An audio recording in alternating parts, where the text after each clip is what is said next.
कुछ दिन पहले की बात है, जब एक ही परिवार की अपनी तकलीफों लेकर मेरे घर आया। उनके पूर्वज में कई प्रेत बनकर भटक रहा था, और जिसके लिए मैंने शांति पाठक करने और उस प्रात के मुक्ति का अनुष्ठान कराने की निर्णय उन्हें सलाह दे दी। वो लोग बोले कि आप करा दो। मुझे उन जटिल क्रियाओं का अनुभव तो नहीं था, पर उस अनुष्ठान की रीति रिवाज जरूर पता था। पहले तो मैंने उन्हें मना किया, पर जब उन्होंने 11,000 की गड्डी मेरे सामने रखी तो मैंने सोचा कि यह जमाना को हाथ से जाने का मूर्खता होगी। मैंने फौरन हामी भर दी और अगले ही दिन सुबह पवित्र अनुष्ठान करने उनके घर जा पहुंचा। मैंने श्लोक बोलन शुरू किए और उन सबको अग्नि के सामने हाथ जोड़कर बैठा दिया। अनुष्ठान के शुरू हुए अभी 5 ही मिनट हुए थे कि धड़ाधड़ से उनकी हर अलमारी गिरी। यह संकेत था कि उनका पूर्वज प्रेत हाजिर हो चुका था। जल से भरे पानी को लोटे उछलकर इधर उधर गिरने लगे और भयानक आवाज़ आने लगी। मुझे यकीन नहीं हो रहा था कि यह सब दिन के उजले ही हो रहा था। तभी अचानक के गुस्से प्रेत ने स्वरूप में ही रहकर यजमाना बड़ी बेटी के गला पकड़ लिया और वह उसे दबाने लगा। वह तो चीख पुकार मच गई, और सच कहीं तो मैंने भी ऐसा मंजूर पहली बार देखा था।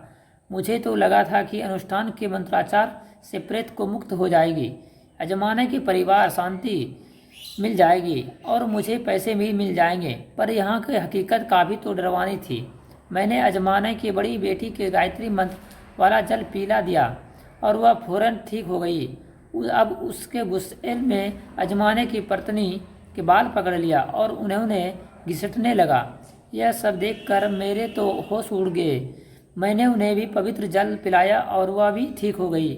इस बार उसे गुस्से के प्रत्येक निशान में था, क्योंकि मैं उन्हें लोगों को उस प्रेत के प्रकोप से बचा रहा था। अचानक ही अंदर एक ही धधकती हुई परछाई घुस आई। मेरे पूरे सदन और बदन में आग जैसी लग गई। डर के सामने चिल्लाने लगा। मेरा दिल बैठ जा रहा था, क्योंकि मुझे लगता था कि वह प्रेत मेरे शरीर में आकर स्थिति हो चुका है। यजमान ने फ़ोन करके मेरे कमरे में वाले को वहाँ से बुला लिया। मेरे परिवार वाले मुझे वहाँ से उठाकर घर से ले आया। मेरी हालत काफ़ी ख़राब थी। मैं सदमे में था। 3 दिन तक कुछ खाया नहीं और डर के मारे सोया तक नहीं। उन दिनों मेरे शरीर भटक रही थी, जलता रहता था और मुझे खून की गंध आती रहती थी। हर वक्त जान देने की मन क्या करता था, और वह डर के मारे छोटे बच्चों की तरह रोता रहता था। रात में कभी कभी तो मुझे ऐसा महसूस होता था कि सोते वक्त कोई मेरी छाती पर चढ़कर बैठा है और मेरा गला दबा रहा है। वह एहसास दिला देने वाला था। मेरे परिवार वालों ने हमारे ग्रामीण समाज अनुभवी पुरोहित को घर बुलाया और उन्होंने मेरे उपचार करने के लिए प्रार्थना की। वह अनुभवी पुरोहित फौरन पहुंचाने की गई। मैं प्रेत के चपेट में आ गया और वह प्रेत मेरे शरीर में आता जाता रहता था। वह पुरोहित मेरी आंखों के पुतलियों की अपनी 2 जिंदगी और कुछ धार्मिक मंत्र बोलने लगे। उन्होंने जोर जोर से चिल्लाना कर मेरे ऊपर एक अंजलि भर पानी फेंक मारा। उनके ऐसे करते ही जैसे मेरे अंदर से आग का गोला बाहर निकल गया और पूरे शरीर में ताजगी और मधुर ठंडक फैल गई।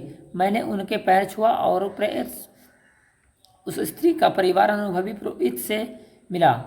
उन्होंने मेरे यजमाना का तकलीफ भी उसे दिन दूर कर दी। मैंने उस दिन से ही किसी भी तरह का भूत प्रेत अनुष्ठान ना करने की कसम उठा ली, जिसका काम उसी के साझे जाना करती थी। जान चला जाएगा, पर किसी के भूत से नहीं डरना है।